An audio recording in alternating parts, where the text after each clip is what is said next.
Good afternoon, everybody, and thank you for joining us for this month's Parent Cafe. Listen, we have a community member that is joining us today, and I hope you all are in and ready for a great treat. But before we get into that, we're going to have a little Talk Time with Treese, okay? So, during Talk Time with Treese, I just like to highlight events that's going on in the community that you can take your families to, that's geared towards teens, and that's just fun for people to be able to go to, and informational as well. So the first one we have is an APC staple. We have our collaborative meeting on May 24th. We do this meeting so we can have our community partners, community organizations come together, share ideas, exchange information so we can connect with everybody, so we can share the different resources that each organization has, okay? So if you want to get on our next collaborative meeting, you can contact Ms. Cassandra Wimberly here at Augusta Partnership for Children. She'll be able to send you a link and you can get signed up for our next one, okay? The next thing, we have a podcast, and of course, Parent Cafe. Our podcast airs every first Thursday of the month, and Parent Cafe airs every third Thursday of the month. During our podcast, they are talking about real life events, real life situations, and things to help you grow and glow, okay? And on our Parent Cafe, we invite in community members to learn more about what they're doing in their community, how their organization helps, what resources they have, and how they can stay connected and how you can stay connected with them as well. On March 28th, we have an event called Rise and Bloom going on, and it is for parenting and pregnant teenagers, okay? No, we're not glamorizing teens being pregnant or them, giving birth, but however, once they are pregnant and once, the baby's here, it's time to empower them, uplift them, and let them know that life does not stop there, okay? So Rise and Bloom will be held on March 28th at 3643 Walton Way Extension, Building 4. It starts at 6 p.m. It is a free event to go to. You can contact myself at patrice.canty@gmail.com, and I'll be able to get you more information about that. It's also March 28th, same day. This is for the littles. The Easter Extravaganza at Henry Brigham. It starts at 11 a.m. to 3 p.m. They're going to have food trucks. They're going to have sensory-friendly Easter egg hunts. And they're going to have games, inflatables, and all the great things for our kids to go out to have fun. So bring your kids out to that Easter Extravaganza event. On March 22nd, Shine Like a Queen Gala from Crown Her Mentoring is also having their second annual event for their organization. This is an organization that pours into young girls, okay, that uplifts them, that inspires them, that shows them what it feels like and what it looks like to be a queen. That is a ticketed event. So make sure you tap into Crown Her Mentoring and get the information so you can be able to attend and pour into that event. Again, that one is March the 22nd. The next event is a day of celebration for Black maternal health. That will be held on April 10th, starting at 9:30 a.m. to 3:30 p.m. And it is hosted by thine own, Patrice Dorsey.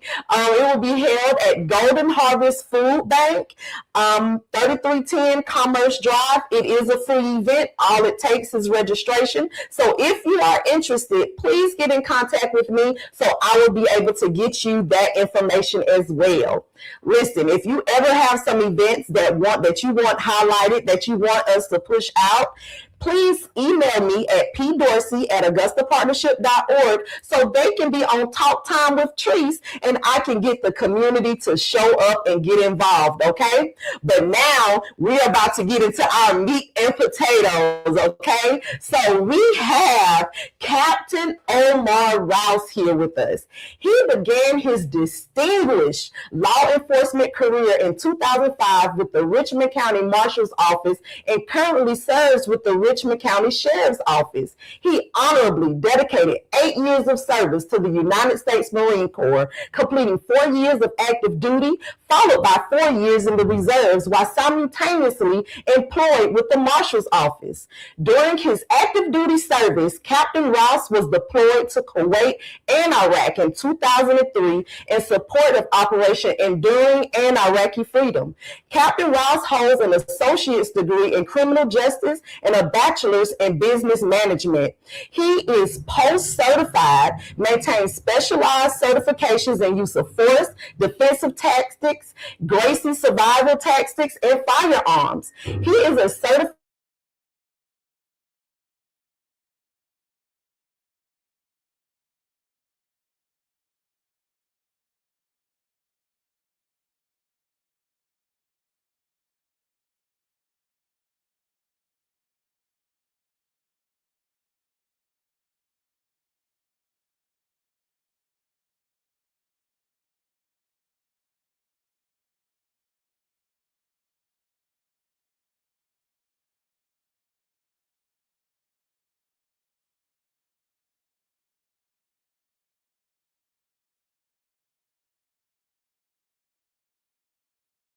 All right. How you doing? I'm doing well. Thank you for coming. Thank you for being here.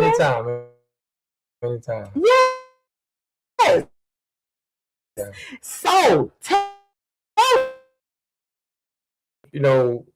being inside the military, coming out in the Marine Corps, it was just, I had to do something. I didn't see myself sitting behind a desk or kind of was something that I could, still feel like I could help people and do my job. Calling is like saying coming out of the military is just different perspective on life as you see dealing with the civilian world. Vice, I needed something structured to keep me going on. Right. So that's how I end up in law enforcement and just been sticking around for about 20 years now. So about 20 years. Yeah. Okay, so when you came into, what did you come in as? What was your ranking? When I first came in, I came as a regular deputy. Okay. I started as a regular deputy and then worked my way up to corporal. And after a few years in and just, and just showing my leadership skills as in, going overseas, stuff like that, being in the military, I like structured environment. So I knew how to wear my uniform. Okay. I knew how to lead others. It was just natural coming out the Marine Corps. That's what we do. Yeah. Marines lead from the front. So okay, I was in the Army, so don't do too much. I won't hold it against you. It's okay. Somebody got to come after us. It's okay. Okay. But yeah, and then I ended up moving up to sergeant and then lieutenant and then captain at the sheriff office now. So it's kind of like just going up the chain of command, just proving myself, day in, day out. And I like to go up leadership, so I could help mold the new deputies that's coming in and to see that it's possible. You work, you come do your job, stay out of trouble, stuff like that. You can, lead by example. Right. I'm one of those that I go out and do it. I won't tell you do nothing that I wouldn't do or I can't do. I'm gonna go out there and show you. So I'm one of those type, you got to show me type leadership. And I'm not like, you can't just show me a book and say, hey, do this and think it's gonna be okay. If you show me how to do it, then I could take it and run. You can execute it. Yeah. And so when you came in as a deputy, so you was doing road patrols and all of those things. The deputy you do the road patrols. Like marshal office is a little different bag over there where we do it. It's more of a civil type thing, but I was in the enforcement division. In the enforcement division, you're doing patrols. You're doing a little bit more hands-on police work there. Warrants, tracking people down with warrants and stuff like that. And as I got promoted, and I end up, over, civil evictions and stuff like that, civil process, so, and like I said, we in the same jungle. So with the sheriff, I always work day in, day out with the sheriff office. As a young deputy come in, I used to go out there and handle calls and stuff. with sheriff deputies, because Okay. that's the only way you're gonna learn. Yeah. Is to actually see it. So I used to go out there and jump with calls and hang out with sheriff deputy, work special duties, y'all know, like clubs and stuff like that. Right. So that's where you can get your hands on police. You got to actually do it to know it, So if you've never done it before, then it's gonna be hard to kind of lead somebody or kind of explain something to somebody who's never done it. So absolutely, it's kind of stuff that you got to be more proactive than reactive. So go out there and do it, and go do the stuff that's hard. Right. That way, once you do it, it's not hard no more. It's not considered a hard task. Okay. I've done it 3, 4, 5 times. Yeah, absolutely. Over the years, that's changed. We got a little more technology now, and a little bit more. So the way of policing has changed. Where once you do something, next thing you know, before you get back in your car, it's on Facebook, Instagram. Right. So that's what you got to try to teach some of these younger deputies, younger generation. Look, you got to act like someone's always watching. You do what's right. Do it. As long as you know you're right, as long as you know the law, you'll be fine. Don't do nothing stupid to get yourself in trouble. Where if you know what's wrong, don't do it. Right, absolutely. It's cameras. Even if there's nobody around, just assume that there's a camera around. So that will keep your integrity. Yeah, absolutely. You ever been on a foot chase? Yes. You was tired. Slid out my shoe before. You slid out your shoe? Yeah, I would never wear those again. I had a little dress shoes, coming in policing. You see, when I first came in, all the deputies had the uniform, the tie, they wore the little cord frame shoes. I thought that's like coming out the military. Okay, that's right up my alley. Get in the foot chase and I slid right out my cord frame. That shoe went that way, my foot was that way. Bless it. I bet they wish they would have had that on camera. I learned that lesson very well. I never wore them again. Never wore them again. I mean, I would have. They got boots type, tactical type cord frame type shoes, but as in the low top, dress type shoes. Never touched them again. I don't blame you because that would be a little piece embarrassing. Yeah, I didn't get away with calling, but got a warrant and took off. Hey, they warned me like that when I was training through the SEO program. Hey, they give you signs, but first coming in, you don't see it until it actually happens. Okay. So certain stuff that I may have done that this guy's a career criminal. Right. So certain stuff that I may do that they didn't pick up on, he got a warrant or something like that. They're gonna take off running, and there was a learning curve. But as you get over the years, now. You can already foresee, like you pick up on stuff, right? You pick up on clues that they're about to run or they're about to do stuff. We call them clues, little that any job that you pick up on, right? Absolutely. So I know you mentioned something about being able to mentor like the new deputies come up. So do you all have an in-house mentorship program, really like a big brother program, to where they like steward up under y'all for a certain amount of time? Not officially one, but you do have the older deputies that will see younger deputies, and you see the potential with them, and you can see some when you first start off that, hey, this might not be the job for you. Okay. Because you got road patrol deputy, they may not be a good road patrol deputy. However, they might be good in another section. They might be a good jailer, or they might be a good investigator, right, or something like that. So. It's just kind of like tell people, like when you're taking a test, some people are not test takers, but that don't mean that they can't do the job. They might perform the job very well, but then you give them a test, they might fail the test. People, anxiety, different stuff. Right. People got different, things going on with their head. They might not pass the test, but that doesn't mean that they can't do the job. So it's kind of when I try to get the young guys in there, just trying to say, look, you got to start off. You got to start off at the bottom, but don't limit yourself. As being, okay, I want to be at the bottom road patrol. I don't want to never get promoted because I'm at any time your boss man coming here and a promotion come open, you got to be ready. Okay. You want to go in that room and you want to make it where there's nobody else that can get this but me, or you're going to compete. Right. But you don't want to just stay out the way and just keep going on. And you've been here for 10 years. Nobody never seen you a day in their life. But you've been here for 10 years. So it's kind of like just always, like I go to school, training. I can't never claim to know everything. Right. There's always somebody, it could be a deputy come right in and he might be better road patrol deputy than some you already had for 2-3 years. Because he pick up fast. So you can't just, like I try to tell him, just get your niche. Like road patrol might not be for you, but do your time and apply when the position come open. You might be better at SWAT or crime suppression. You may be better at the civil division. Yeah. You could just move up and go to different avenues that you could take. Right. And don't limit yourself to being a road patrol deputy.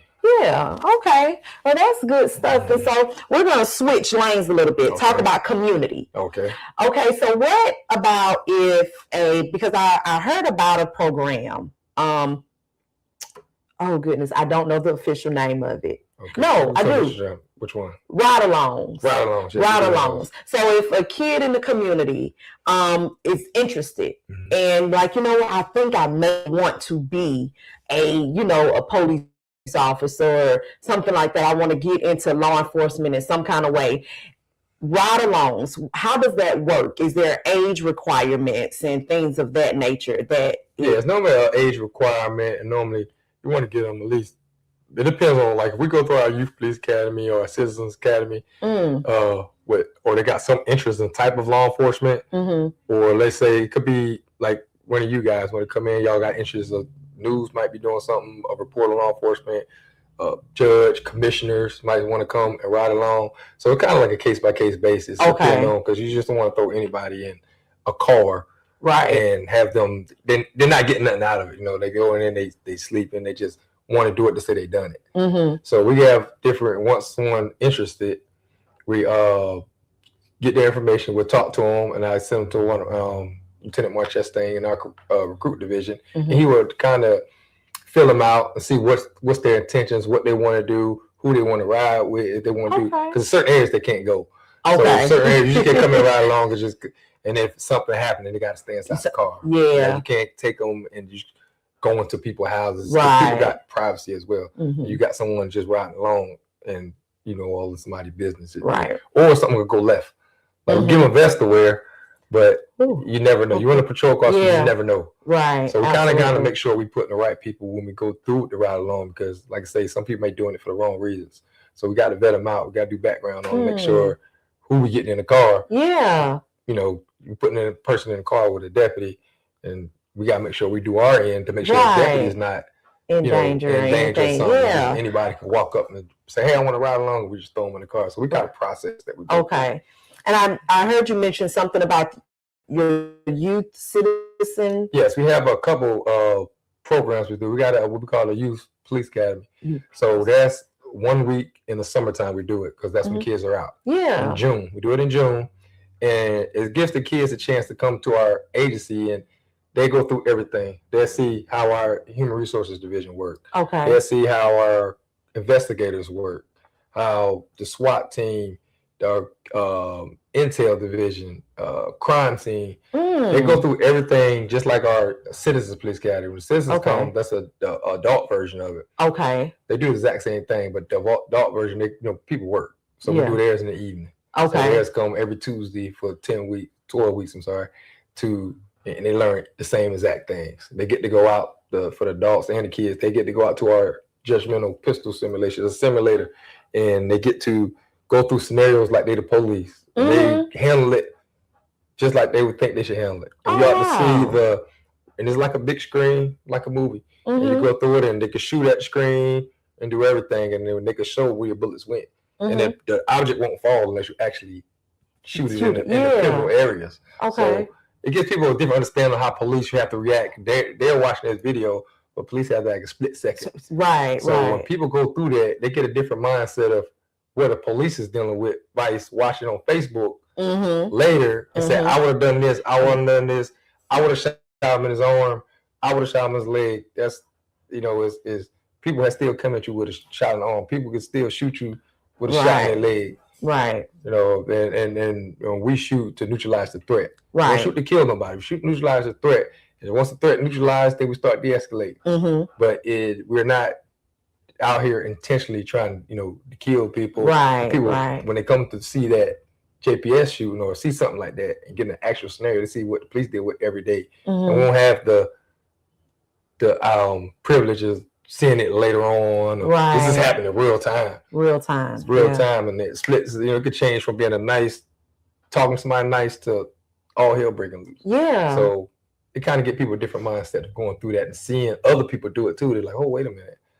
This not as what it seemed like on TV. The TV kills us. Right. They solve a whole crime in an hour. Yeah, absolutely. In an hour, they send the stuff to FBI and they get it right back. Who's this person? Take this pen. Right, that's not how right. it works. Yeah, and you know, like you said, TV it distorts everything and that's why everybody thinks that everything is so microwave now. Because you know, TV, like you said, you get the case, you saw the case, and then it's just like when things happen in the community, well, why didn't it move faster? Yeah. Why is it moving so slow? Why is it? Because you just sit and watch CSI. First 48. Yeah. I love First 48. Don't get me wrong. But people don't listen to what it says in the First 48. They say, I went out one time and people say, oh, leave them alone. You know, they got 48 hours to solve it. I said, that is not even what they say when they first start the show. They say that's the critical hours. If you go past hours, it's get a little more difficult to solve. They will not say we got to solve it in 48 hours. Right. They don't pay attention to what the guy said. I mean, exactly. Someone actually asked me that. I know y'all just got 48 hours. Like, what are you talking about? Like, how? And then they understand. And two is how difficult it is to solve a lot of these cases because people know who it is. Right. They know who done it. Right. We're coming to it after the fact. Mm-hmm. We don't know anything. But so you have people where I'm not talking, I'm not snitching, I got to live here. Well, how are the police supposed to solve the crime if the people that's there, that's seen everything, you know exactly who done it. Right, right. And you're not saying nothing to the police. So we need the help from the community. Right. To be able to solve the crimes and get what they need. It's not like TV. We just can't come there and hit a magic wand and figure out, oh, this person shot this person. Yes, absolutely. Or this person robbed this person. Like, we need community help. Y'all are out there. This is your community. If you want it safe, if you want it better, you got to speak up and get these murders and stuff solved. But the longer you sit there, you know information and you sit on it, how we supposed to know when you got firsthand information? When you have firsthand information. So how are you or your fellow comrades, what are y'all efforts into building that community trust? So what we do is now, like saying, we're like deputies, you know what I'm saying, where they're going through neighborhoods, you sometimes get out the car and talk to people. You know, people and I grew up in as you want to say, ghetto. Like I grew up in New Jersey, which the crime rate when I grew up was Augusta look like Palm Beach, Florida, or something. I don't know how safe it is in Palm Beach. I'm just saying that because it just sounds good. Yeah. But in New Jersey, Camden, New Jersey, where I grew up, born and raised, the crime rate every night on the news is 3, 4, 5 murders per night. So when you say last year we had 34 murders, for me that was 2 weeks worth growing up. Yeah. So when people say, "Oh, Augusta's bad," have you ever looked at the crime rate from other areas? Saying, okay, compare our rates to other areas of the same capacity, and then ask yourself, is Augusta, Richland County a bad place to live? Right. And people don't do their homework. They let other people do their research for them. Do your own research. Go look at stuff that's not like hidden. Like every police department, they show their numbers. Every city agency. So just go see how the crime rate. Wonder why Augusta is one of the highest places where people come and retire at. That's not not a known fact. People retire here. Right. You get 2 hours to everywhere you go. Augusta's not a bad place to live. They don't have nothing to do. There's a lot of stuff to do. A lot of stuff to do. But you in your hole, you got to get out and go see it, or you depend on other people to tell you where to go. Right. Get out and go. Like it's not a bad place to stay compared to where I grew up. Like I don't, you don't fear walking around certain places in America. In New Jersey, you knew not to leave your porch at a certain time. But it's just like saying the crime they have in these other states and stuff is totally different in here. So just get people, even if you stay in Augusta, get out of Augusta, go somewhere else and see. And just get out and say, go out and see it, then come back and tell me what you think. Right. Don't stay in Jacksonville for a couple of weeks. So go stay in Miami for a couple of weeks, and let's see how fast you get back to Augusta. Right. Absolutely. So, but we got a community, like I said, we go to sheriff. He's real big on the community. He's real good being transparent, accessible. He's always out and about. Yes. So his big thing is community.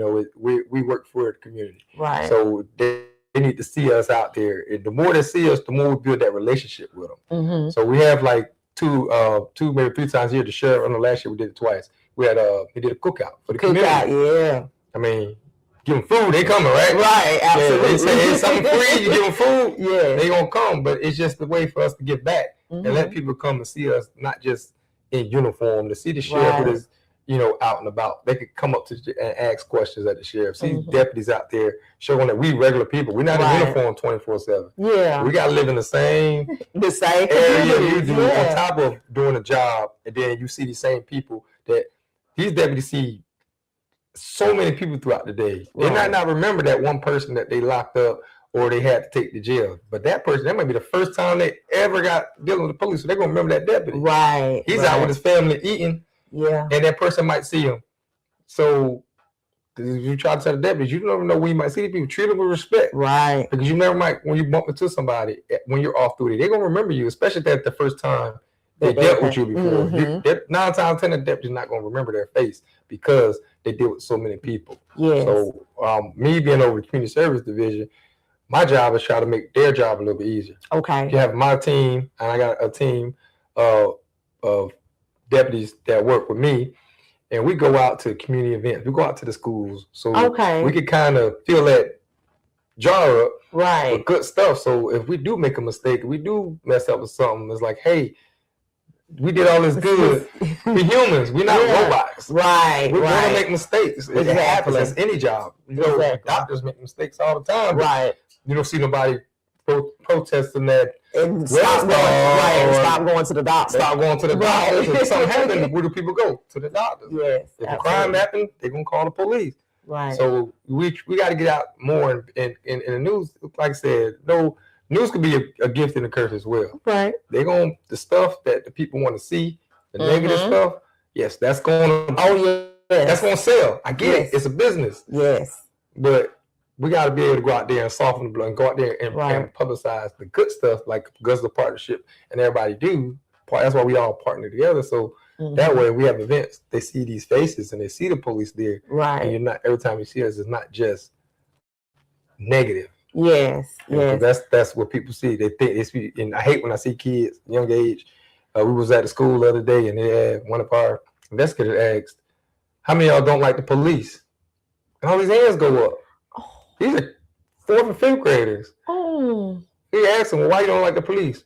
Well, y'all locked my dad up, my mom up, because they don't see.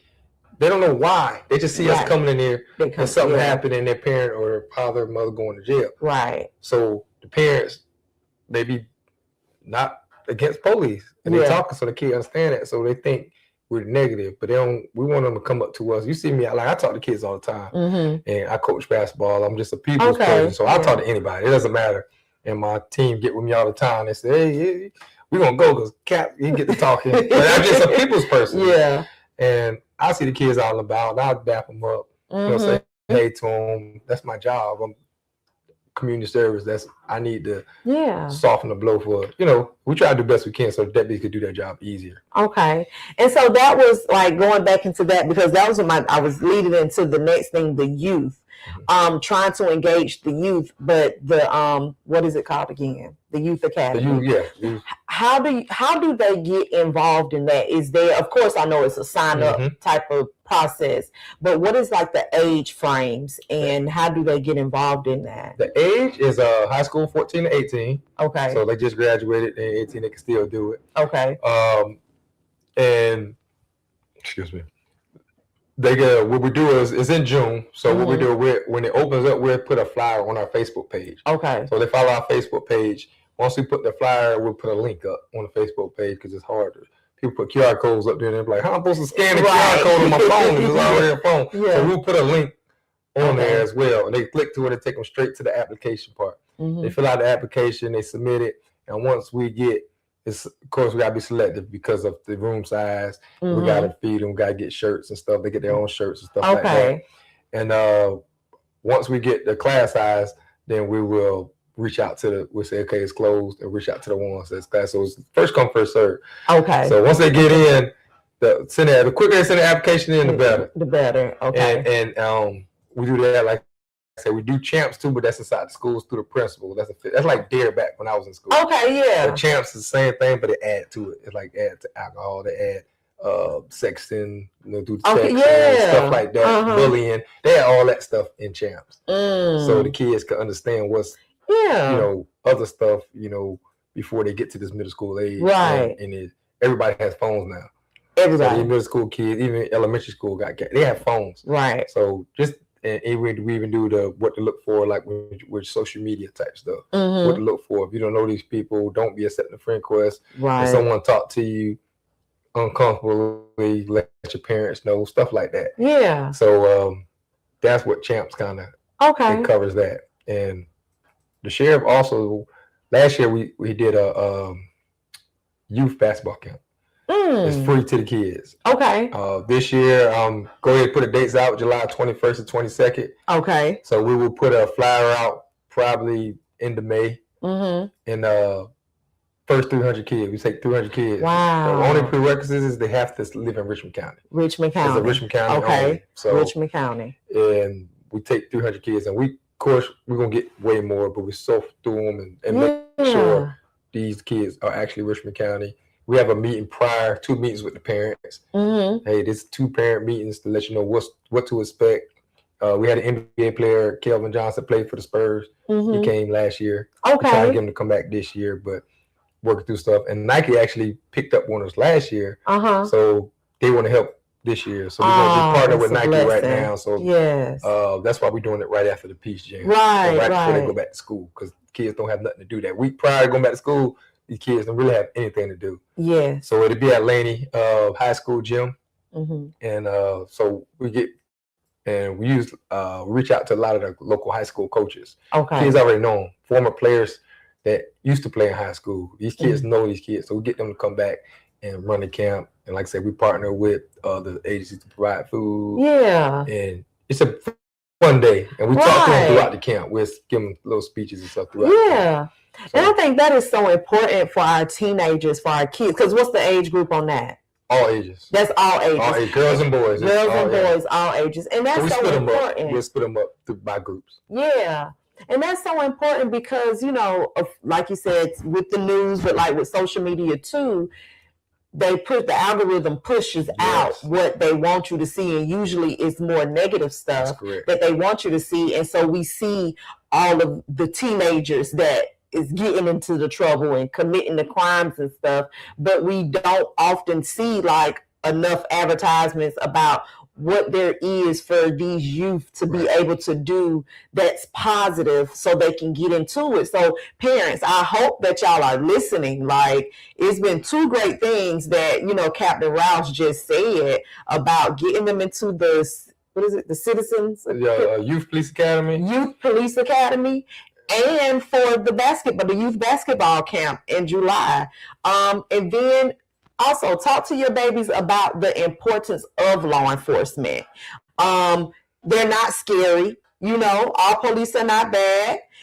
So being able to, especially when you have them that's approachable, to come up and talk to you and, be open and willing to answer questions. Like, don't put and I think that's what happens a lot too. Don't put your own beliefs off onto the babies, because who are they going to trust? They're going to trust the person that's raising them versus an outsider. Mm-hmm. So whatever the parents' belief is, you're going to pour that onto the baby, and now you're going to create another cycle of, kids that scared of the police or don't like the police, but can't give a valid reason as to why you're scared or why you don't like them. And so I think y'all are doing an amazing job with being out in the community. The sheriff is doing an amazing job by having a demanding presence within the community and being open and having cookouts, because we love good cookouts. Love good food. Love good cookouts. Ooh, I can't wait till it warm up for good cookouts.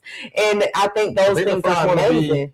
The first one will be in May. I get back with you with the date. So next time you do a podcast, you could kind of, and I get back with you to remind you about the camp. So you go just shoot it back out again, and it'll be amazing. I think that one's gonna be at Diamond Lakes. That's the first one. We try to go different areas, every area, to make sure nobody feel left out. See, that's amazing. You gotta go to every area. Can't come May Park and not go south of Augusta, because we won Richmond County, so we can't focus on one area. We gotta go everywhere. Because sometimes us, South Augustians be feeling left out.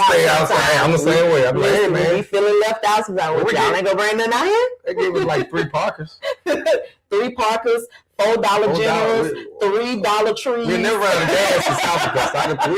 We never run out of gas. And always can go to a Dollar Tree. You know why they gave us all that gas? Why? So we can make it to Robinson Dang to get something to eat. So right. That's how we can make it out there, get a bunch of gas stations and make it to Kroger and all that stuff. Exactly. They gave us I call it a mini Walmart. I ain't gonna complain. But, yeah. I mean, a full size one would have helped. We got more houses than we got people. Exactly. But for real, and they're still building more subdivisions and stuff out there. Every little crook and cranny they can find, they and I look, plowboy houses. I said, hold on, let me sign. Let me see if this is gonna be a restaurant. Nope. Apartments and some more houses. Apartment or gas station. Yes. I said, man, we have one more gas. I'm losing my mind. If you were out South Augusta, you run out of gas stations. That's a you problem. That is. It is. No way. It's one. I promise.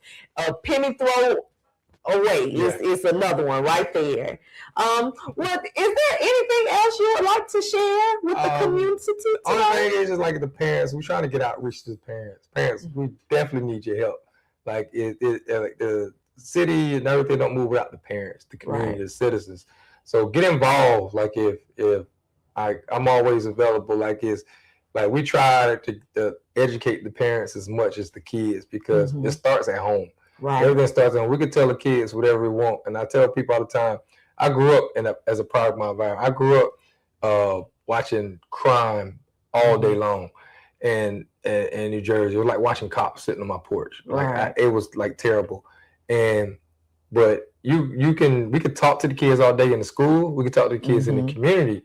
But if they're at the end of the day, I tell people they have to go live, and they still have to survive. Right. So if you stay inside of a area that where you have to survive, we gotta as professionals, we gotta understand that as well. We could talk to them all day, but if their environment where their parents are smoking marijuana around them or showing them guns or doing bad stuff, they gotta go live there. We don't. Right. If you don't live in that area, it's hard to tell somebody what to do where they have to survive. Exactly. At the end of the day, they gotta still survive. So we just kind of try to soften the blow, educate the parents. Maybe the parents. I grew up in a time where we had company come over. You had to go to your room or go outside. Right. Now the kids will sit right in there with you.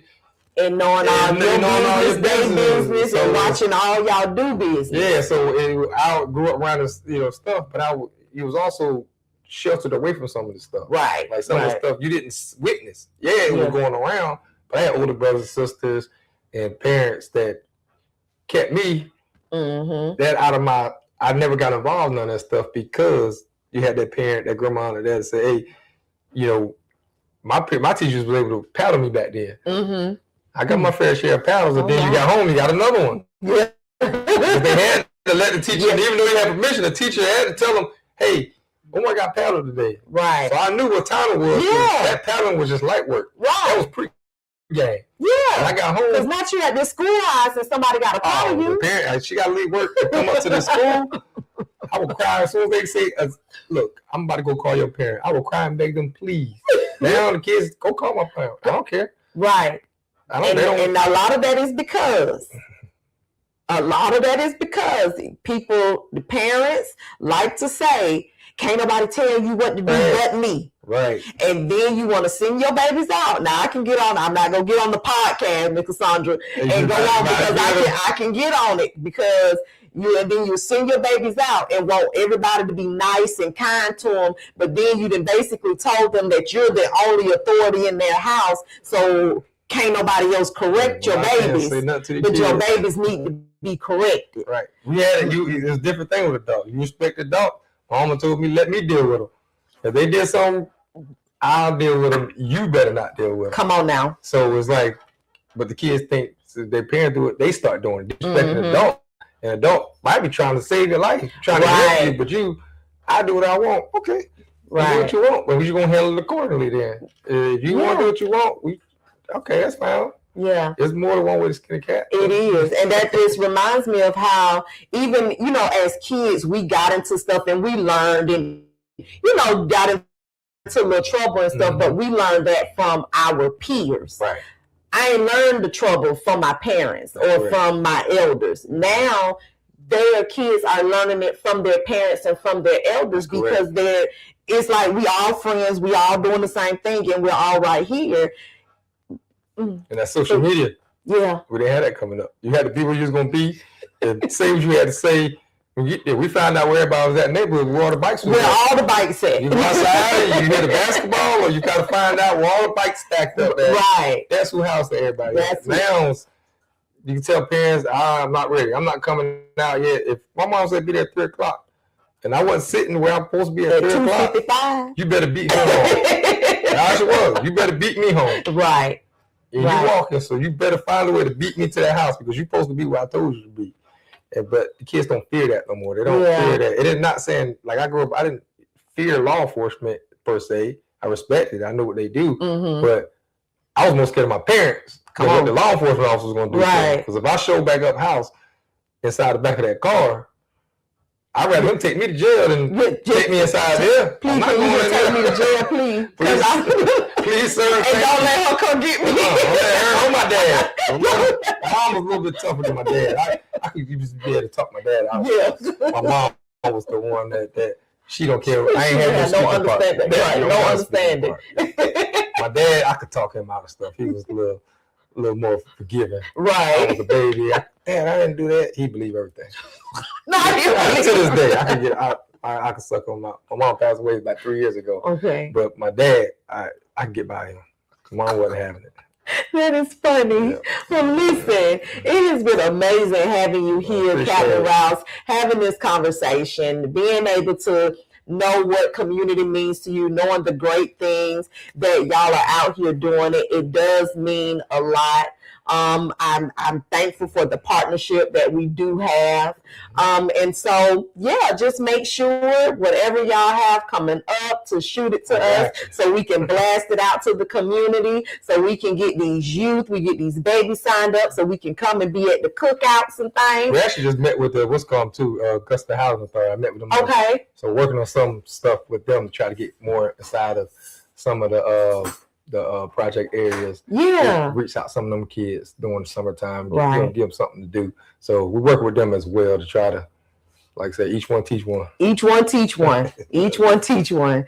So y'all, thank you so much for being tuned in for this month's Parent Cafe. Listen, if you are interested in being on Parent Cafe, or if you want to be some entertainment for Parent Cafe, please feel free to reach out to P. Dorsey at AugustaPartnership.org. Again, thank you for taking your lunch break with us on today. And until next month, bye.